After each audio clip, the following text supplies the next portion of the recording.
मेरा अनुभव ऐसा भाव कहता है कि सांकेतिक भक्ति करो, संकेत मिलने चाहिए ठाकुर जी के कि हाँ ठाकुर जी भी हमको स्मरण, अरे हम ही भजते रहेंगे वहां से काम ना चलेगो, ठाकुर जी भी स्मरण करें हमारो, ठाकुर जी भी बुलावे हमको।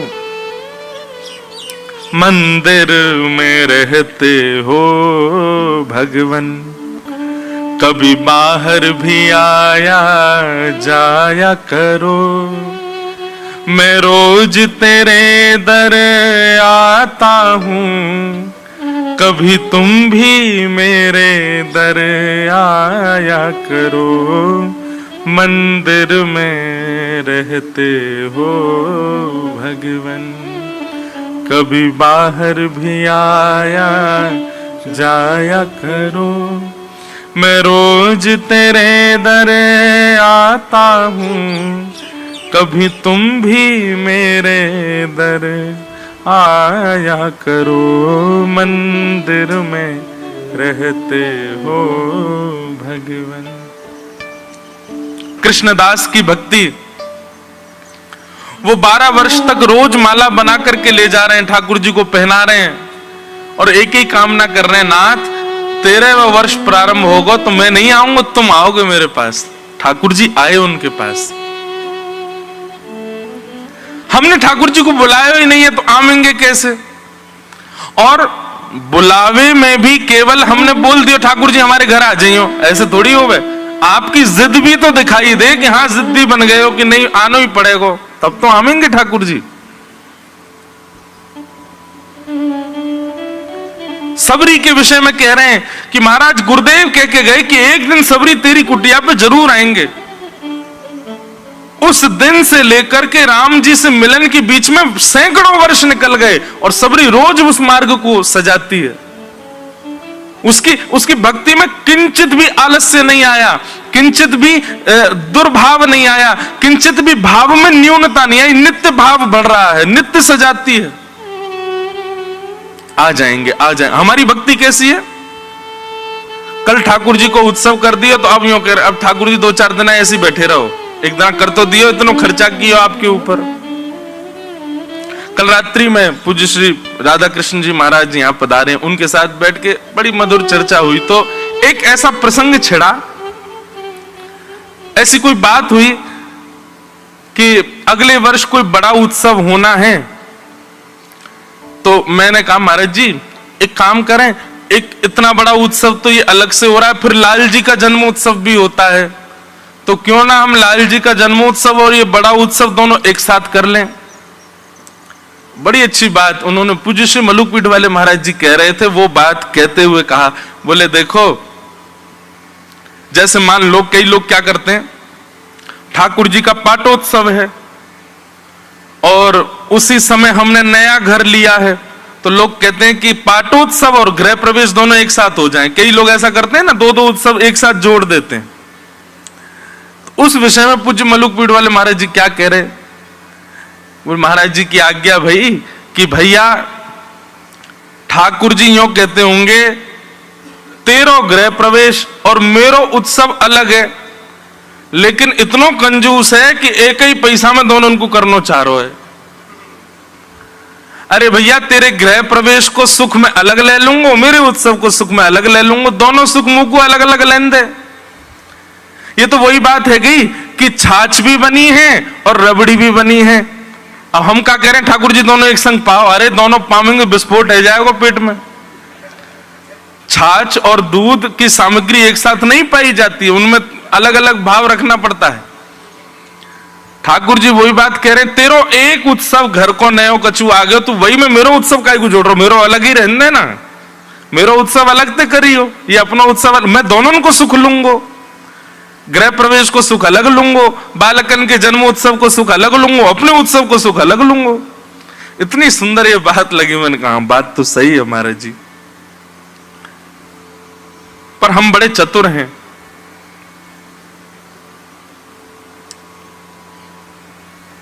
घर में कोई उत्सव हो तो फिर माताएं बहनें ऐसा विचार करती हैं, कोई उत्सव रह गया हो वो भी इसी में ही कर लो, एक बार में पैसा खर्च हो जाए। पर ठाकुर जी के उत्सव में कभी मत करो, अपने घर की चीजें एक एक साथ कर लो, 3 बालकों का जन्मदिन एक साथ मना दो, बच्चे कपड़े फाड़ देंगे आपके।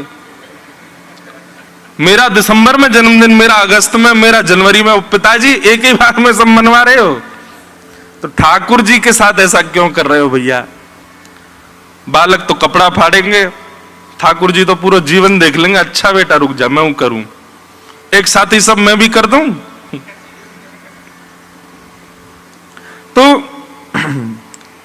सुख की बात, वृंदावन को भजो, हेरी मेरो वृंदावन सुख धाम, प्रिया लाल को लाढ़ लढ़ावत, सब विधि पूर्ण का,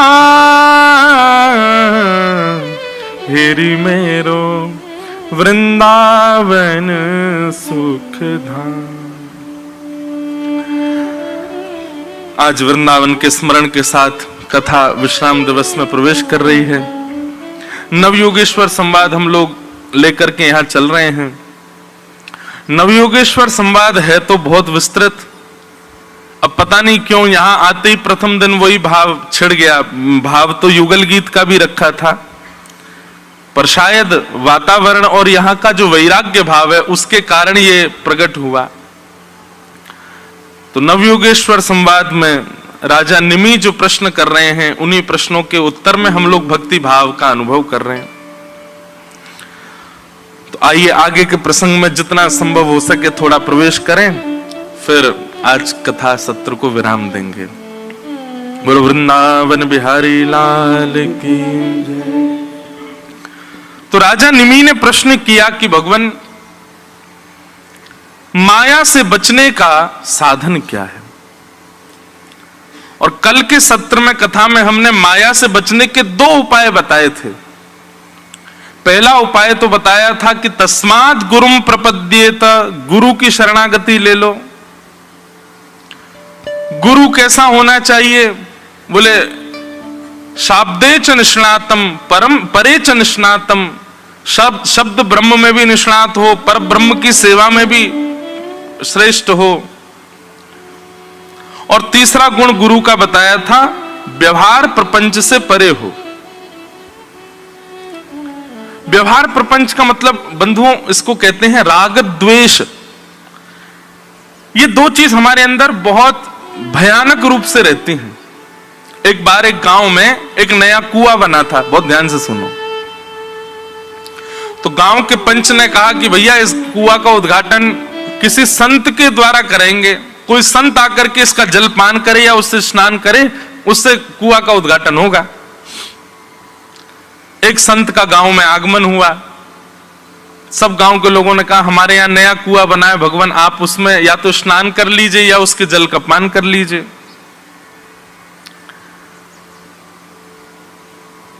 लेकिन पंच बोले भगवान कुआं तो बन गया, लेकिन उसमें ना थोड़ी दुर्गंध आ रही है। तो संत ने कहा एक काम करो, उसमें से 50-60 बाल्टी जल निकाल दो, थोड़ा नया स्रोत आएगा तो दुर्गंध चली जाएगी। लोगों ने महाराज खूब जल निकाल दिया, फिर भी दुर्गंध नहीं गई। सबने आकर के संत से कहा, बोले कि हमने तो 100 बाल्टी पानी निकाल दिया लेकिन दुर्गंध नहीं जा रही। संत ने कहा एक काम करो, तीर्थों का जल मंगवाओ, और तीर्थों का जल मंगवा करके बढ़िया उसकी पूजा अर्चना करा करके उस तीर्थों का जल कुआं में डालो, उससे शायद दुर्गंध चली जाए। गंगोत्री, यमुनोत्री, केदारनाथ, बद्रीनाथ और महाराज भारत में जितने भी तीर्थ हैं सब जगह के जल मंगाए, कुआं में डाल दिया। संत ने पूछा अब दुर्गंध गई तुम्हारे यहां गांव की कुएं की? बोले नहीं महाराज दुर्गंध नहीं जा रही है। संत बोले ऐसा क्या है? बोले चलो हमको दिखा के लाओ। गांव के लोग लेकर के गए। महाराज जी ने जैसे ही झांक करके देखा तो क्या पाया? कुआं के भीतर 2 कुत्ते मरे पड़े थे। संत बोले आपने इनको क्यों नहीं निकाला? गांव के लोग बोले आपने जल निकालने के लिए कहा था, आपने तीर्थ का जल डालने के लिए कहा था, ये नहीं कहा था कि इनको निकाल दो। अरे पागलों, पहले इनको तो निकालो। जब उन दोनों को निकाला, फिर उसके बाद 100 बाल्टी पानी और निकाला, तब जाकर के उसकी दुर्गंध गई। कहने को एक कथा है, लेकिन एक बहुत बड़ा सूत्र है। हम लोग अपने कितने भी अवगुणों का त्याग करते चले जाएं, मैं व्यसनी हूं, मैंने अपने व्यसन का त्याग कर दिया। मैं क्रोधी हूं, मैंने अपने क्रोध का त्याग कर दिया। काम, लोभ आदि, ईर्ष्या, ये सब मेरे अंदर हैं, मैंने धीरे धीरे करके सबका त्याग कर दिया। लेकिन फिर भी मेरे मन में शांति क्यों नहीं आ रही है? मैं अपने अंदर पवित्रता का अनुभव क्यों नहीं कर रहा हूं? तो फिर किसी ने कहा कि भाई गंगा जल पान करो, यमुनोत्री का जल पान करो, तीर्थों में भ्रमण करो, शायद तुम्हारे मन को शांति मिले। आप सब जगह भ्रमण कर आए महाराज, लाखों रुपया खर्च करके चारों धाम हुआ है, लेकिन फिर भी आपके मन में शांति नहीं, वो दुर्गंध जा नहीं रही है। तब किसी गुरु ने आकर के कहा, बोले क्या हुआ? बोले मैंने सब कर लिया, अपने सारे अवगुण त्याग दिए, तीर्थों में स्नान कर करके महाराज अपना शरीर पतला कर लिया मैंने, लेकिन फिर भी पता नहीं क्यों मन से विकार नष्ट नहीं हो रहे। तब गुरुदेव ने हृदय में झांक करके देखा तो क्या पाया? दो जीव मरे पड़े हैं भीतर। कौन? राग और द्वेष। तब गुरुदेव ने कहा पहले इन दोनों को तो निकालो बाहर। जब तक ये दोनों भीतर रहेंगे तब तक तुमको अनुभव दुर्गंध का ही होगा, तब तक तुमको अनुभव ऐसे विषयों का ही होगा। राग और द्वेष किसे कहते हैं? कोई आपके साथ अच्छा करे तो उसके प्रति आपके चित्त में प्रेम भाव प्रकट हो जाना। अरे देख कितना अच्छा है, हैं? इसने मेरे लिए ये किया, इसने मेरे लिए ये किया, उसके प्रति राग हो जाना। और कोई आपके विपरीत एक काम भी कर दे तो उसके प्रति द्वेष हो जाना। ये रागत द्वेष की जो स्थिति है वैष्णव के अंदर, ये शून्य हो जाती है। कोई कितना भी अच्छा करे वो तब भी सम रहता है। इसको ऐशान फरामोश नहीं कहते। लोग बात कह देते हैं ना, ओ हमने इसके लिए देखो कितना किया, और ये देखो बदले में ऐसा भी नहीं कि कम से कम ये तो, और क्या बोलते हैं इसको, कि कोई अच्छा करे और फिर बदले में वो चाहते हैं कि ये भी हमारा ऋण समझे कि हमने इसके साथ में, उसको क्या बोलते पता नहीं है, क्या बोलते हैं?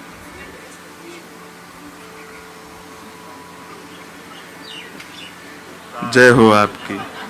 गलती कर दी पूछ के। एक बार यही बालक था, है? मैंने पूछी प्रेमियों को क्या कहते, बोला लव वर्ड्स।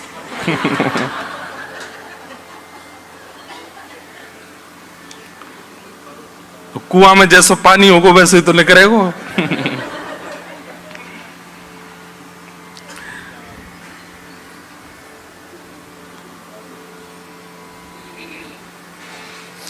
अब जो भी कहते हैं सब समझ तो गए ना कि कोई अच्छा करे और फिर बदले में हम उसको जो है तब भी समझ रहे हैं, तो फिर अंदर अंदर एक बात आती है कि अच्छा हमने इसके लिए इतना किया और फिर भी देखो कैसा मुंह उठाए घूम रहा है, एक बार भी हमारी ओर देखता नहीं है। माने ना, एक प्रकार से इसको कहते हैं माने ना। आपने मान के लिए किया था क्या? माने ना। तो राग द्वेष जो होते हैं इनसे शून्य हो जाता है वैष्णव। कोई बहुत भला करे उसके प्रति भी सम ही रहेगा वो। हां, आपने किसी से कहा है कि मेरा भला करो, तो फिर आपको उसके बदले उसको जो है थोड़ा सम्मान देना पड़ेगा उसके बदले आपको। लेकिन आपने किसी से कुछ कहा नहीं है फिर भी कोई आपका भला कर रहा है, तो ऐसी स्थिति में आपको सम रहना है। आपको समझ, उसके प्रति ज्यादा आसक्ति मत कर लेना, उसके प्रति ज्यादा राग मत कर लेना। बंधन के दो मुख्य कारण हैं, राग और द्वेष। बच्चों के प्रति होता है, बेटा कितना भी गलत करे माता पिता फिर भी ये सोचते हैं तो हमारा बेटा ही, ये राग है। और कोई बाहर का व्यक्ति किंचित भी गलती कर दे, बेटा ने इतना बड़ा अपराध किया तो भी है तो हमारा ही। और बाहर का कोई इतनी गलती कर दे, अरे दुष्ट है, इसकी तो कंप्लेन करो, ये करो वो करो, इसको तो ये होना चाहिए, ये द्वेष है।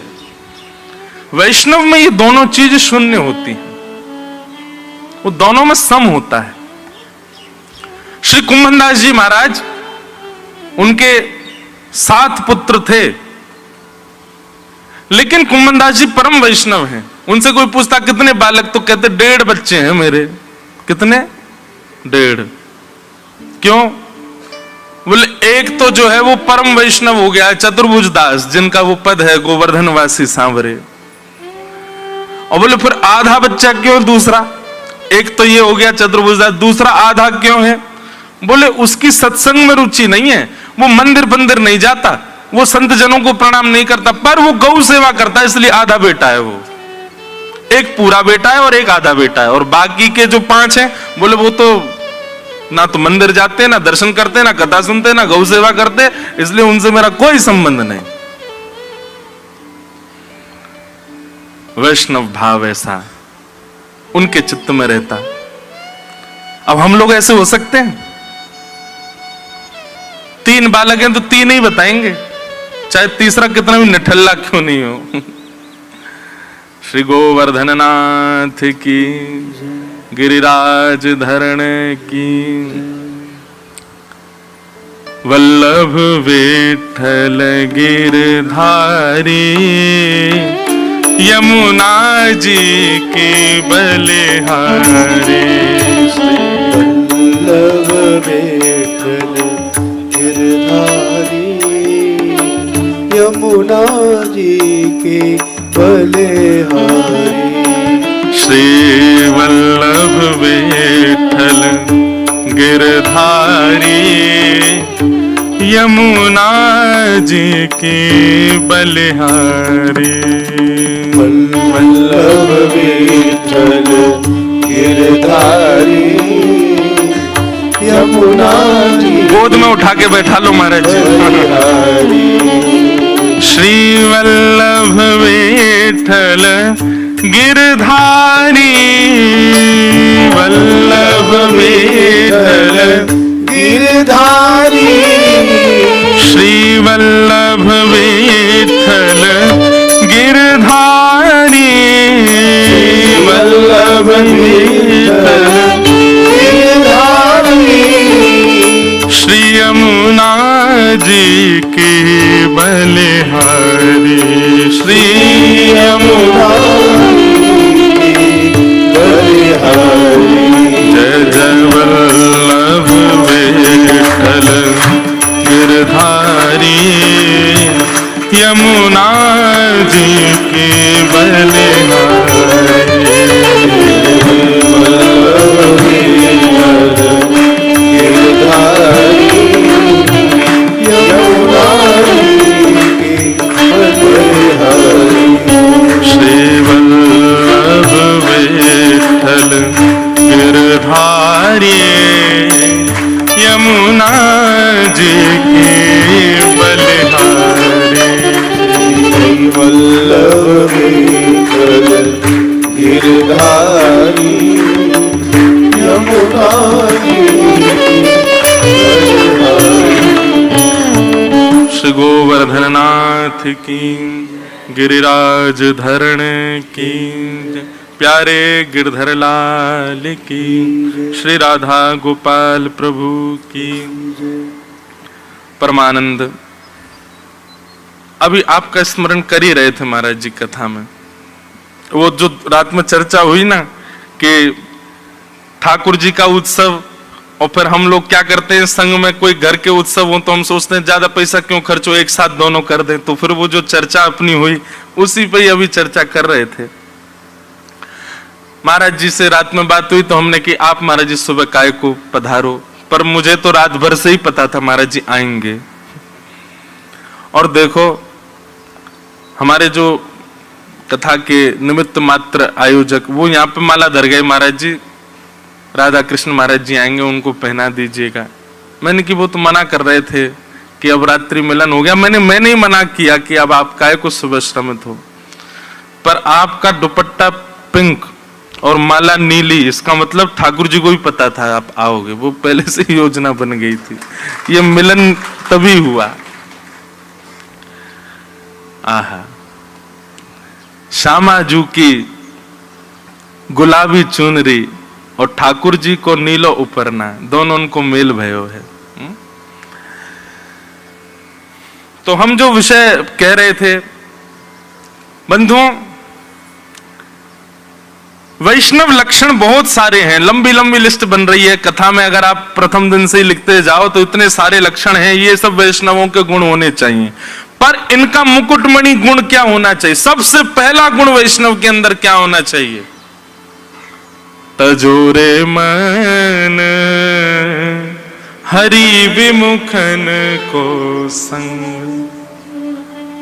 जो ठाकुर जी से विमुख है ना, वो चाहे अपने कितने भी सगे क्यों ना हो, उनको हृदय में स्थान नहीं देना है।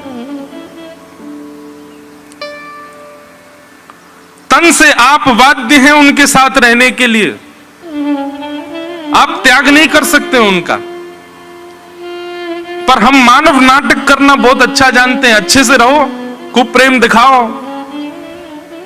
कई बार हम इतने स्वार्थी जीव हैं, अपने स्वार्थ के लिए हम प्रेम का नाटक कर देते हैं। हम ठाकुर जी के लिए ऐसा नहीं कर सकते कि भाई जो हरि विमुख घर सदस्य है उसके साथ केवल व्यवहार मात्र रखो ना, नाटक करो कि हाँ ठीक है ये हमारे चाचा जी हैं, बढ़िया प्रेम से पैर छुओ, खूब मिलो जुलो, लेकिन हृदय में स्थान मत दो ना। और दूसरी बात, जो हरि विमुख जीव है वो चाहे कितना भी अपना क्यों ना हो, वो मेरा नहीं है, ये दृढ़ता पूर्वक स्वीकार करने की क्षमता रखो। जैसे श्री कुंभन दास जी रखते हैं, पुत्र साथ हैं पर बताते 1.5 ही हैं, यही मेरे बालक हैं, जो हरि के हैं वो मेरे हैं। हम क्या सोचते हैं, जिनको हमने पाल पोस के बड़ा किया, जिनको हमने इतना खिलाया पिलाया, इतना सब कुछ, ये हमारे क्यों नहीं है? हमने इतना इन्वेस्टमेंट किया, हम इन्वेस्टमेंट के ऊपर अपना संबंध देखते हैं। पर वैष्णव क्या देखता है?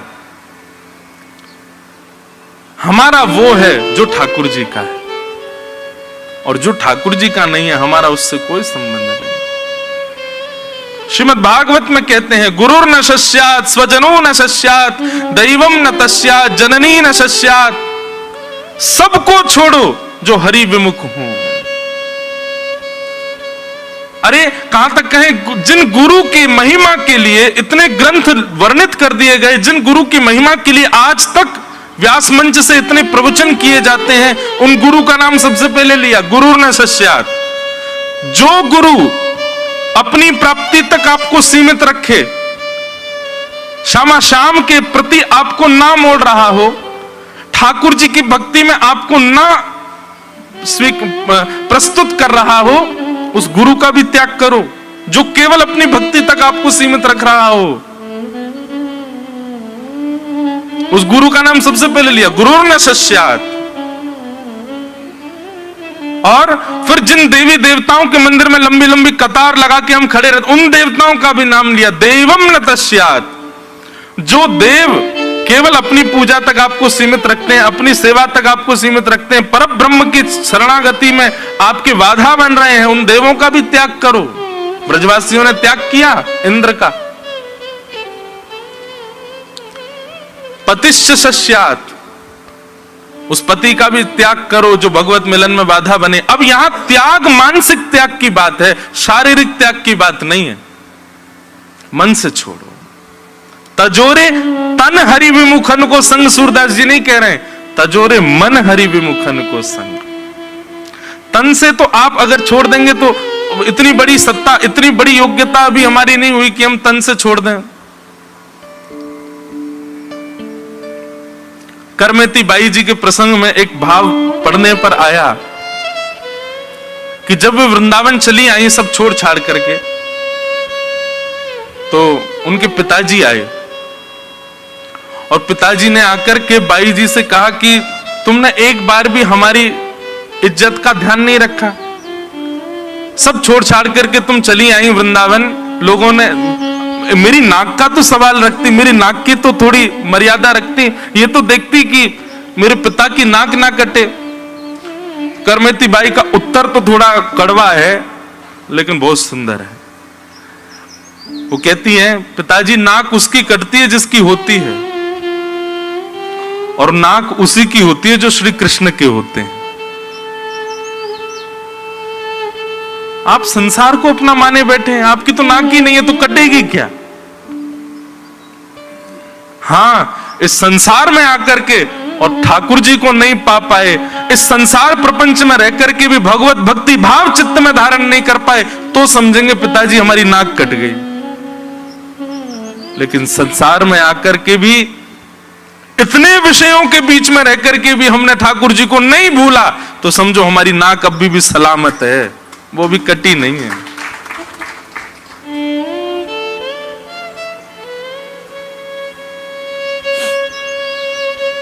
वैष्णव गुणों में सबसे श्रेष्ठ गुण, सबसे मुकुटमणि, सबसे पहला गुण अपने भीतर ये लाओ, जो हरि विमुख हैं उनको मानसिक संबंध मत रखो, उनके साथ उनके व्यवहार मात्र करो बस। तजोरे मन हरि विमुखन को संग।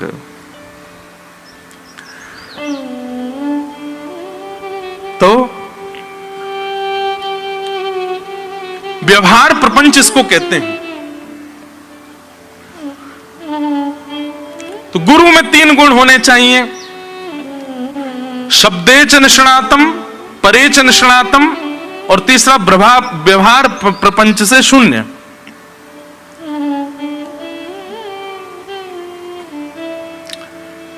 इसके अलावा शिष्यों में 5 गुण होने चाहिए, गुरु में 3 गुण हो और शिष्य में 5 लक्षण हो।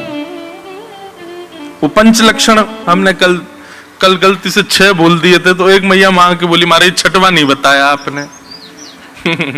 मैंने कहा नहीं, 5 ही लक्षण हैं। कौन कौन से?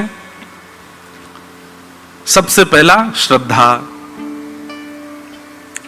गुरु के वचन अतल कर मानो, साधु समागम कीजे, मन रे कृष्ण नाम कह लीजिए। सबसे पहला शिष्य में लक्षण हो श्रद्धा। दूसरा लक्षण हो अन्यस्य दोष गुण चिंतन माशु मुक्त्वा, दूसरे में दोष गुण देखने की भावना खत्म हो।